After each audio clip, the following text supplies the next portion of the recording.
podcast today because we have the illustrious president of Jackson State University, the Jackson State University, joining us today, and he's going to be talking about his strategic plan. We're going to talk a little bit about his upbringing in the city of Jackson and his vision for Jackson State University, the only urban university in the state of Mississippi, as a matter of fact. And as you can tell, I'm a proud alumnus, so this is going to be a very fantastic conversation because there's nothing but good things that you can say about Jackson State, as always. So President Hudson, thank you for joining us. Thank you so much for having me. We appreciate you for being here. So you've done several interviews already. We'll just get right into it. You released the strategic plan near the end of 2021, and we'll get to that strategic plan in a second. I know you have a lot that you want to talk about in that regard, but let's backtrack a little bit and let's just talk about how we got here today. Okay. You are from the city of Jackson. That's correct. We've talked about how important that is to the evolution of Jackson State, but talk a little bit about, for those people who are brand new and have not heard anything about your past, talk about your upbringing in the city of Jackson, what schools you went to, and how it came to be that you came back onto the campus of Jackson State University. Okay. Well, first of all, Brad, thank you so much for having me and for the platform that you're allowing and for using your platform for you, as you've always done for positive things. So thank you so much for that. But yes, I am from Jackson. I'm born and raised in West Jackson. A proud graduate of Provine High School. A lot of my family history and a lot of my history is intertwined with Jackson State University. It's really the first school I knew, of course. Mm-hmm. My mom went there, my brothers and sisters went to Jackson State. It's just been a part of our life, really, for my entire life. And very proud to our benefit to have such a great institution right literally in our backyard. Absolutely. So grew up in West Jackson, went to Provine High School, graduated class of 95. I'm a proud Provine Ram. Mm-hmm. Of course, started at Jackson State in 95. Graduated in 99, political science major. I always say that I came to Jackson State really with a lot of unfulfilled potential. I was an average student in high school, had a lot of different things that I thought about, I wanted to do, but it really took a place like Jackson State to take someone like me. And talk about that. Let's talk about how important it is. I think, when people talk to university presidents or, senators or, people that have risen to be CEOs of Fortune 500 companies, they always feel like in a lot of instances that there was some type of special upbringing that was there, that this person knew from the very beginning that they were going to ascend to these heights. And you talk about, basically being a regular student, an average student, and working your way up to being the president of this university. How pivotal was that time at Jackson State in shaping who you eventually became? Oh, it was very pivotal. It was the place where I really grew up. It was a place where I learned that I could be, a top student. It was the first place where I learned that I could be an attorney. Having professors like Dr. Eugene McLemore, Leslie McLemore's brother, who really invested and poured into me at that time, when in reality there were a lot of other students there. He had no reason to spotlight me the way he did, but really was pivotal in my evolution from just an average student to really someone who can go forth and do the types of things and have the type of career that led me to the office I'm in now. And, it's just very pivotal. And I would say growing up in West Jackson is a special upbringing.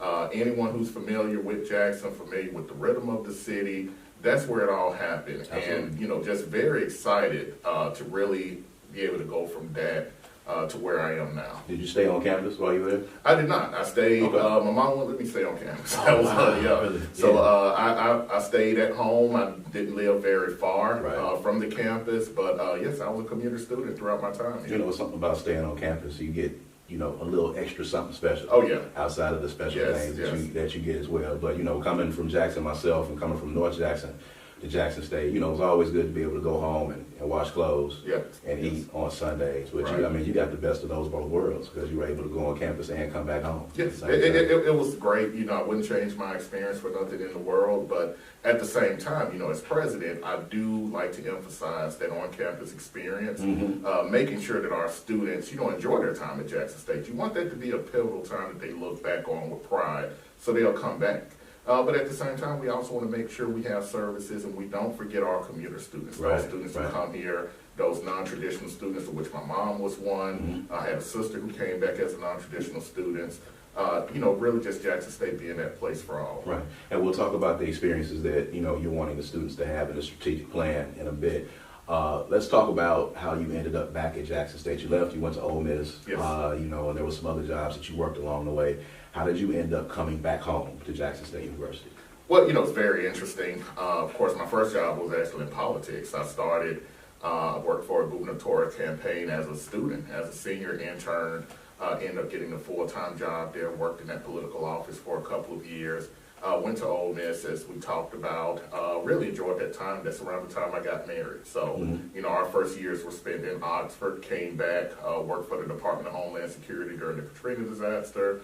I was an EDO officer, did private practice for a period of time. And it was really during that time that I really started to reconnect with Jackson State University as an alumnus, coming back on campus, being a part of various events. And when the opportunity came about in 2012, to join the campus as an EEO officer, it was just a no-brainer. It was a perfect fit for what I wanted to do. Had no idea what would lead to this, but I knew I wanted to be a part of the university in some capacity and really be a part of just that great reimagining and re-envisioning of Jackson State, that renaissance that continues to this time. Right. And context is important as well. You talk about, being married the first couple of years of you being married, being in Oxford. Yes. Coming back to Jackson. Oxford is considered to be a college town because Ole Miss is there. Juxtaposed against Jackson State University in the backdrop of an urban university. Talk about the differences that you saw in a college town that is Oxford and then coming back to Jackson, and which by going to Provine, Jackson is a Jackson State town. Talk about the differences in those two things. Well, you know what, it's a difference in terms of resources and how a city can rally behind a university. Oxford is a perfect example of how a city can rally behind and really help nourish a university. Really help make that university what it is. Oxford is Ole Miss. Ole Miss is Oxford. And so when you see that, Jackson State, of course, a very diverse town. We're the capital city. You have the Med Center. You have a lot of different things here. But what you're seeing now is the way it should be. Jackson State really being that integral part of the city. Jackson State really being an integral part of the community, and in many ways the community revolving around Jackson State in a substantial way. We're the biggest economic driver in the city. Yes. We're the biggest producer in terms of graduates, in terms of people coming to the city of Jackson for entertainment purposes and things like that. We're one of the biggest producers of research in the city. Being a part of that group that solves those societal problems. So what you can see is really this can be a model of how a city, in a capital city, and an HBCU can support each other, help enhance and elevate each other, making Jackson, Mississippi, that surrounding city on the hill, and Jackson State being integral to that. Absolutely, absolutely. So coming back to the university in 2012, and being a part of it in a different capacity. Right. And then suddenly one day being named the interim president. Let's talk about that journey. And did you see yourself being named as the interim president? Was there ever any aspirations, or how did this happen that your name was put into the hat for that job? You know what, it's interesting. I've always been one that focused on the job that I had and focused on doing well, bloom where you're planted. Right. And my journey, I guess you can say, began, even though I didn't realize it, began probably in 2016-17 when Dr. Rod Page took over as interim for the university, and I started working with him as chief operating officer, and really being able to work alongside him, having him mentor me in areas of leadership, and just really seeing how he operates, seeing how he leads. And then, of course, under Dr. Bynum, I was able to keep a senior level position as special assistant to the president. And you're right, one day I rolled into the campus as one thing and left as another. It was quite sudden, but I can't say I had aspirations for being president, but at the same time, I was always preparing myself for something better, for something greater.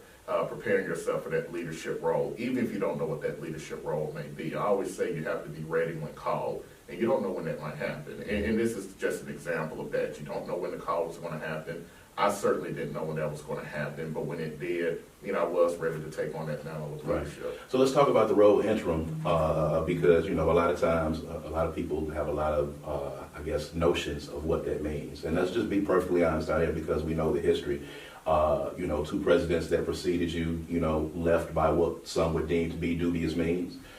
So becoming the interim president, a lot of people might have thought we're just going to have this gentleman in this seat to get us through this tumultuous period and then come back in and bring someone else in? Did you approach that position as if, you were only going to be there for a short period of time, or did you approach it when you sat in the seat like you had the job? You know what, it's interesting. The best advice and the best thing I was told was about Commissioner Rankin, where he said, he made it clear, you're acting president, but I expect you to do the job as president, which means I expect you to make decisions in the best interest of the university as president. And that was really freeing advice, because what it did was take any of those invisible shackles you might feel that you have as someone who has acting or interim on your title. Right. So to answer your question, I proceeded to work as president. I focused on the job at hand. We had a lot of challenges ahead of us. There was a lot of tumultuous things happening at the time. Some that were public, some that were not public. We were going through our accreditation at the time. No one knew the pandemic was just around the corner, but here we were. Right. And it was just a matter of focusing on the job at hand. I always did that. I did not worry about anything that was going on the surge. In fact, I had a hard, fast rule in our cabinet was that we're not going to talk about that. We're going to talk about the business of the university, and that was just my focus at all times. And that's always the best course, is just to look straight ahead. So let's talk about the strategic plan. And you've talked about this in several interviews, and you've kind of been making the rounds like the President of the United States almost, kind of, basically kind of giving people what your platform is going to be and your vision for Jackson State University. So there's a 6-point plan that you have that you've already rolled out. So let's just go through this and dissect it, under each piece. And let's talk about student success first of all. So when you say student success, what is your vision as it relates to point 1 of this plan? Well, it's really about what I call that student success continuum, from first contact when we reach out to those. Most of us, you and I, Jackson State reached out to us in high school or even before then to become a part of this great university, all the way up to graduation and really beyond. And what does that journey look like, and how do each of us impact that journey, whether it's faculty, staff, alumni, or external stakeholders? So really, student success is as much about outcomes and the student experience. Outcomes being your graduation rates, your retention rates, getting those up to a place, getting those levels up so we have more students graduating, more students completing, really getting up in our game in that area. But it's also about that student experience. What leads to a student staying at Jackson State University? How do we make their experience a happy experience? Happy students are productive alumni. They're alumni who give back. So what are some of the things that we can do to help them along their journey from a mental health standpoint, making sure we have adequate resources? That's one of those often overlooked issues that you see college students face, but we're seeing more and more of that now, more and more focus on students' mental health. Even just the fun factor of school, are they having a good experience right here at Jackson State? And again, relieving some of those burdens. Is it hard to graduate at Jackson State? What are some of the things that we can do to help make your journey easier? I always say that as a student, the hardest part of your journey at Jackson State should be in the classroom, not outside of it. Right. You're going to struggle with your lesson. You're going to struggle with your instruction at times. Absolutely. You're going to struggle with those different on your academic journey. You should not struggle to become a student or to continue to be a student at Jackson State. So student success, just to put a bow on it, is holistic. It's about producing those great JSU graduates so they can go on and do great things, but easing that journey along the way. And I always say when people talk about Jackson State and the experience, the social component of Jackson State is probably one of the most important aspects of being a student. You cannot lose that. Those memory making opportunities. We want to do as much as we can along those sides. Again, you only get to do this once. Well, some of us only get to do it once, but you really want to make it as memorable as possible. Right. There's experiences that you absolutely cannot duplicate. I could go on for hours about it. But talking about academic prominence, which is the second aspect of the strategic plan, one of the things that we have been doing at the Advocate, we have run several stories coming out of Jackson State about research that's going on at the university, grants that are coming to the university, great things that are happening in science and technology at Jackson State University. So the word is starting to get out. But when you speak about academic prominence, what is your vision in that area going forward? Well, it's really about updating our curriculum, making sure we continue to offer those innovative programs that help students meet the moment as it relates to the future, where this country is going, where the world is going.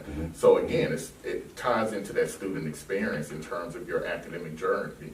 You know, are we producing, do we have the right curriculum that'll help you take you where you need to be? Are we rolling out the type of programs? You know, one of the programs we're looking to roll out this year is supply chain management, which, as you know, is really at the cusp of every CEO's lips. How do we move goods from one place to the other? Well, how can Jackson State be a part of meeting that moment and really meeting the challenge to help this nation go through that tough time? Right. So really, that academic prominence piece is about taking a fresh look at our programming, taking a fresh look at our curriculum, those barriers to graduation, looking at some of the possibly onerous requirements that we have, and how can we relieve those as it relates to the student experience to help us achieve that academic promise. So again, it's that academic journey, and the other piece of that is our faculty. Investing in our faculty, investing to make sure they have the tools they need in order to teach these students. As I always say, it's their product. If we're a business, it's the faculty's product that we're selling. And so how can we support them in that effort? Let's talk about that real quick. We're going to get into the next point. We're talking about research excellence, but you talk about faculty and you talk about this being 2022. We're in a digital age, you know, dealing with Generation Z and 18, 19, and 20-year-olds has probably become more arduous than it has ever been. What are you doing on your end when you're looking at your student body now and you understanding the challenges that young people have? You know, how does that reflect in, you know, how you guys reach out and try to attract faculty at the university? Well, that's a great question, because that is one of the challenges. You know, it's such a challenging time to be an academic.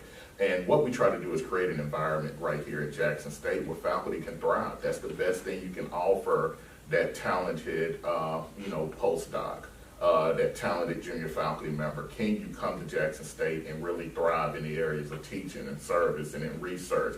So just helping us create that environment. And it's a work in progress, you know, working with our faculty, working with our faculty senate to create those opportunities, create those development opportunities for them to continue to do that work. So again, they can positively impact the students we have here on campus.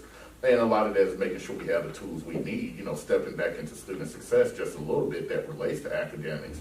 You know, a lot of talk was about how we had to go virtual and how it really sped up this move towards online and things like that. I take the opposite track. It really showed us the value of that face-to-face instruction, the value of that interaction, the value of that personal touch that you get at HBCUs, and what happens when you have to lose that. So if anything, it reinforced the value of that traditional education, while it's certainly understanding the need to make sure you're innovative, you're moving to that digital age, you have the tools to offer your product and to offer learning and instruction in as many platforms as possible, but not abandoning that high touch, high field that's necessary and that's really essential to the HBCU story. Right. And talking again about faculty and being innovative, I think one of the things that, you know, has impressed me, and I know I just saw another $300,000 grant, I believe, in Cortez Bryant, to the university.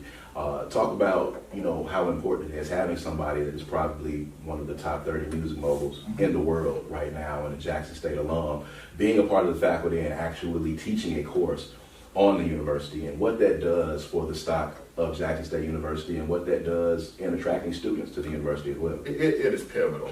Students want to see who they can become. And, you know, if you're in that area of entrepreneurship, you know, there's no better example than Cortez Bryant. Right. And what he does is shows them the different sides and the different aspects of the music, the business side of music that students might not have otherwise been exposed to. It's a fun class. You never know who's going to pop up on the screen. It might be Drake, it might be whomever, right? It might be this executive. Right. And it's just such a tool for the students. But again, we're expanding and looking to even further expand into those opportunities. There's a lot of talent right here in Jackson. There's a lot of talent at Jackson State. Jackson State has a large alumni base full of talented executives in all walks of life, not just the music industry, engineering, you know, business, management. It's important that we put those examples in front of our students, and it's wonderful to have an alum like Cortez who's willing to come back and teach and impart this wisdom. He Yes. didn't need a job, obviously. Right. This is something he's doing to give back to the school, and we're very excited about His it. passion. So research excellence. Let's talk about that a little bit. In the area of research excellence, what's your vision there? Well, our vision is to become what's called an R1 institution as designated by Carnegie. Carnegie designated institutions into rankings R1, 2, 3, and going down the line. Jackson State is R2, one of 10 HBCUs to have that designation. So we're very proud of that, and we've actually maintained that designation for about 20 years, longer than most HBCUs. That's the good thing. That top tier, though, that R1, 130 plus universities have achieved that ranking. None are HBCUs. And what that's really based on is not just the amount of dollars you generate in terms of research. Also, it's things like STEM expenditures, doctoral graduates, things like that. Areas that we're doing well, but we can do a lot better. And so again, it's about elevating the research profile of Jackson State. That starts again with making sure the faculty have the tools they need to succeed, making sure they have the space, the physical and literal space to do the type of research, making sure the university has the resources so they can continue to do that great work that they're already doing. Right. And it's just very important. And also from a doctoral level, making sure our great doctoral programs are producing those type of graduates needed to continue on with that ranking. So it's going to be a journey. It's something that we're really going to be very intentional about going forward. How do we get to that top tier? And how do we be amongst the first HBCUs to reach that top tier? It's going to be an exciting journey. Absolutely. Point number 4 is something that I definitely want to dig off into because it's been a huge part of what's been happening with Jackson State in this past year. Athletic prowess through enhanced program support. The athletic program has flourished over the last year and a half with the addition of NFL Hall of Famer Deion Sanders coaching the Tigers, coming off a berth in the Celebration Bowl, coming off a SWAC championship, the first one in a few years.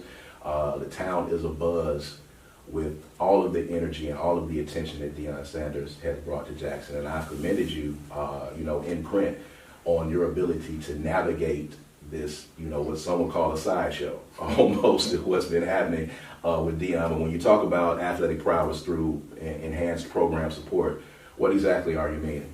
Well, it's important to note that, you won't see a lot of strategic plans contain athletics, but athletics is a very important part of the university. In fact, when you look at the strategic plan, there are 6 distinct goals, but really goals 1, 2, and 3 relate to the core mission of the university, teaching, learning, research. That's what we're about. When you look at goals 4, 5, and 6, particularly athletics, it's all in support of that core mission. And most people don't see athletics that way, but athletics really supports our core mission. It brings attention to the university, brings eyes to the university. It might not otherwise be there. Your student athletes tend to graduate at a higher clip, so that helps us in areas of student success. Successful athletic programs tend to have higher fundraising in terms of the overall university. So it's really a boon for us to see all the great attention happening through our football team, but not just football. When we talk about athletic success, we have a great AD, and a lot of that groundwork was laid even before Coach Prime became the football coach. You have to be able to receive a Coach Prime. This would not work everywhere, right? But it works at Jackson State University because of the tradition, the history. Jackson State being big enough, and I say having the capacity to handle all that comes with, the type of momentum you have with football. So we're very excited about what's going on there.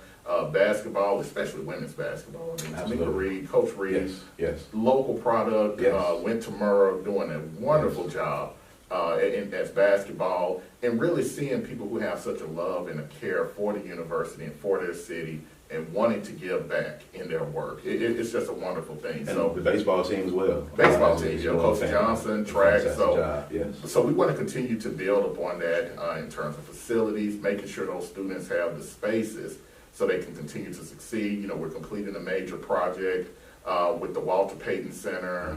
You hear a lot of talk about an on-campus stadium. That's something that's very much, in the works in terms of the planning and just really trying to gain the support that we need in order to make that a reality. So we're really looking forward to those things. How important is it, and we've talked about this before, how important is it that you are a Jackson native and familiar with West Jackson and Jackson State, and that Ashley Robinson is also a product of JPS and from Jackson as well. How important was it for you guys being homegrown? How much do you think that played a factor in being able to navigate this Dion effect that was happening? Because in a lot of instances, I don't know of a lot of presidents and a lot of athletic directors that would have been able to navigate through all of the extra press and all of the extra attention that came in to an HBCU, having someone as magnanimous as Deion Sanders. How do you think that played a factor in you guys being able to handle how he navigated the city of Jackson? Well, it's interesting. I won't hold the fact that our AD came from Murrah against him, but it's very, it's really interesting. That's an interesting question, in terms of how we're able to navigate that, and does being homegrown help you? I think it absolutely does. I think it does in terms of having relationships built, and again, a real foundation of support built right here in Jackson. I always say the alumni support. I tell our alumni all the time, because they have my back, I'm able to do those different things. We're able to take some things that might be considered a risk. Right. It wasn't a 100% guarantee by any means that things will work out the way they were. We knew they would work out. We felt they were, and we were certainly dedicated to giving, making sure all of our coaches had the support to succeed. But you know how these things go. So it's very important that you have just that foundation of support. You have alumni, you have a community that has your back, that knows you, that says, hey, we trust these guys, we trust this administration, and we're going to be all in terms of our support. And that's the only way these things can succeed. You see what Jackson State is and can become when we're all together, all in on supporting the university. Absolutely. And that's what you're seeing here. And, the Prime Effect is just an example of that. Absolutely, absolutely. Point 5, improving campus aesthetics and sustainability. I know myself, having lived on campus and over the years, seeing the growth, the expansion, coming in the back of Lynch and now seeing the new buildings that are up, seeing the apartments, seeing the stores, seeing just a different look and quote unquote aesthetic to each side of the university. When you talk about sustaining that aesthetic, what is your vision there and what does that mean exactly? Well, we want to continue the growth, first of all, of the campus towards downtown. That means reimagining that Lynch Street corridor, the areas where you see Kofo, the Masonic Temple, really in line with the history of Lynch Street, the tradition and the wonderful tradition of Lynch Street, but elevating, bringing more housing to the campus, bringing more development to the campus, safety. That's a part of that aesthetics as well. So again, it's about just building up a better JSU, elevating JSU. I look at 3 keys. I look at housing as being a key thing. We have to provide those spaces. We all have the stories. I didn't live on campus, but trust me, I know, the deal. You got plenty of stories. But really, students today are they looked at that first and foremost. It was said to me, and it's important, no one leaves a university because of their academics. When people transfer out, they don't leave because they don't like the classes. They typically leave because of those other external factors, your housing, your dining hall. So housing is going to be a big key. Also creating better student spaces. We're looking to get funding for a new dining hall this session. Okay. That's going to be key because, the commons, where do students congregate? Where do they spend most of their time? How do you have spaces for students to congregate and continue to work? And then finally, just those academic spaces, creating more of those academic spaces, more of those buildings that students can learn, can thrive in, updating our labs, really working on the overall picture in terms as it relates to academics, and overall just the campus aesthetic itself. What does it look like when you drive into Jackson State? We really want to paint a picture of when you come to Jackson State from downtown or even the other side from Lynch Street, being on that campus, you really want to roll into an oasis. You really want to roll into an area that looks modern, that's clean, and we've done a great job of having, our facility staff does a wonderful job with the campus. We want to continue to expand that vision, continue our growth towards downtown. We recently acquired the deed to the Natchez Cemetery. Okay. We have a large grant from the National Park Service to do some updates, to do some cleaning there, and really continue to enhance that campus as we continue to go forward. All right. And point 6, of course, is talking about the brand and the culture that is Jackson State University and how important that is. And, I talk to people during the football season about, now how the brand is growing, what the brand means when you see it on TV, what the brand means when you hear it, even all the way down to the merchandise that's being sold at the games. If you don't have your paperwork and your license together, you're not going to be selling that brand. You're not going to be selling that Jackson State brand. You're not going to be able to do that, and that's important. Protecting that brand. Protecting the brand. When you're talking about the brand and the culture, what is your vision there going forward in the evolution of that? Well, continuing the great JSU name. What are you known for? What do you think about when you think of JSU? Your athletic program, certainly, the Sonic Boom of the South, the J-Sets, but also, having a top-ranked engineering program, being one of the nation's leaders in STEM, being one of the largest producers of your educators, your administrators. So all of those things that make JSU what it is, being a part of West Jackson, and being a beacon in West Jackson, all of those things make JSU what it is. Being a comprehensive urban university, how do we continue to enhance that? And how do we continue to keep our alumni engaged in a way that continues the enhancement of the brand? 50,000 plus alumni, those are our brand ambassadors. The 7,000 plus students, those are your brand ambassadors. Right. That's who people will look to determine what is JSU, what is JSU about, and how you can continue to support them. And also in terms of giving, fundraising is a big component. When you look at that goal, building the JSU brand, putting the U in JSU, all of those different things, fundraising is a big part of that. We're going to look to launch a capital campaign very soon. We're going to look to up our giving. We have a goal of elevating our APR, our annual giving rate. There's a lot that we can do at Jackson State to really elevate the brand. And again, the brand is every last one of those people who are affiliated with Jackson State University, the students, the alumni, those external stakeholders. How can we continue to enhance that and do that great work? There's a huge family in the JSU family. Absolutely. One of the other questions that I wanted to ask, we've talked about this previously, is about the culture of JSU. And when you talk about culture, sometimes that can be a detriment or it can be a plus in a lot of instances. And when you deal with institutions that have alumni that are from the ages of 21 all the way up to 81 and 91 years old, that come from different generations, a lot of times universities get mired in an old way of thinking. How have you been able to navigate, maintaining a level of purity and a level of what I can say traditionalism at Jackson State University, but also at the same time evolving and trying to be new and innovative in your thinking? Well, there's a certain respect that you have to have for the tradition of the university, where the university has been. One of the books that I keep on my desk is a book written in the 70s by Lily Gaston Rose, talking about the first 100 years of Jackson State University. It's key that you know what you're building on. It's key that you know how you got to where you are. But it's also understanding that you have to move the way the world moves. You have to evolve. All of those people, the people that are our ancestors, the people who started Jackson State University, those first presidents, they understood that where Jackson State was not what it was to become. Right. And that's what I have to understand here too. I talk about being a part of a continuum, a link in the chain as I described it during investiture. It's my job during the time that I'm here to make sure Jackson State continues that journey and elevate really to that next level, and then you hand it off to someone else who's going to take it further than even you can imagine. Right. And that's just how you have to see the university. You're stewards, you're here for a time, but it's really about continuing that evolution, elevating Jackson State, while respecting where we've been, respecting our history, knowing our history, and really understanding how Jackson State became the great university it is today. Right. Now, talking about Jackson State University, of course, it's a huge revenue driver for the city of Jackson, and we've also talked about this, but going into the rooms with the lawmakers and the politicians and the mayor and things of that nature, when you're stepping in the room, understanding the place that Jackson State now has in the grand pantheon of this growing city that is Jackson, Mississippi, where do you see your place when you go into these rooms now? Where do you see the importance of Jackson State as it relates to all of these other pieces that go along when you're at the table with a lot of these city leaders? You talked about going in with that confidence and sitting at the table and understanding that Jackson State is an important part of this and it needs to be respected as such. What's your mindset when you're going into these meetings as it relates to Jackson State?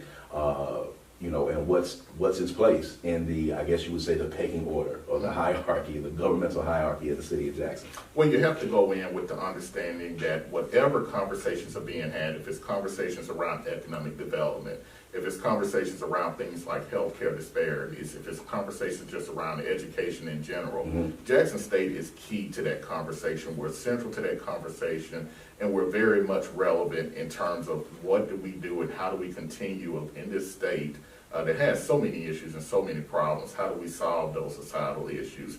It can't be done without a robust, strong, important Jackson State University. Right. And that's the posture we have to approach it from. Right. So you always want to come in not from a deficit mindset, but from a position of strength. Yes. You want to come in from a position of knowing who you are, knowing what your university is capable of, and making sure everyone else understands that. Thankfully, that's been the posture lately. You know, people do understand Jackson State as an economic driver. People do understand us as one that's playing a role in eliminating health disparities. All the great work we did during COVID and beyond through our School of Public Health.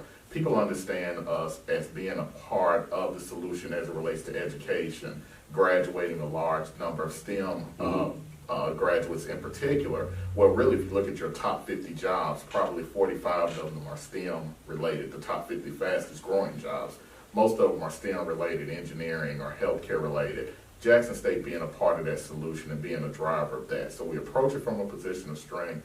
We're always, and I'm always willing to talk about the greatness of Jackson State. I'm always willing to use my story as an example of what you can do with a Jackson State University degree. And we just continue the conversations along those lines. And a great story it is. President Thomas Hudson, president of Jackson State University, telling us about his journey to becoming the president of Jackson State University from the humble beginnings in West Jackson and attending the Jackson State University, the greatest HBCU in all of the land, with the greatest band and the greatest campus and the greatest football coach and football team, all of the superlatives that you can think of for Jackson State are there. But we appreciate you stopping by the volume and talking with us. And of course, we'll be, having you back on soon because you guys have a lot of great things happening. Absolutely. Every day we're getting a press release on something fantastic that's coming in, and we're excited about what's happening. So we thank you. Thank you. Well, and we thank you guys for listening. This has been another edition of The Volume. I'm your host, Brad Franklin, managing editor of the Jackson Advocate. For all of the staff here, thank you, and we'll be back soon. Thanks. Thank you.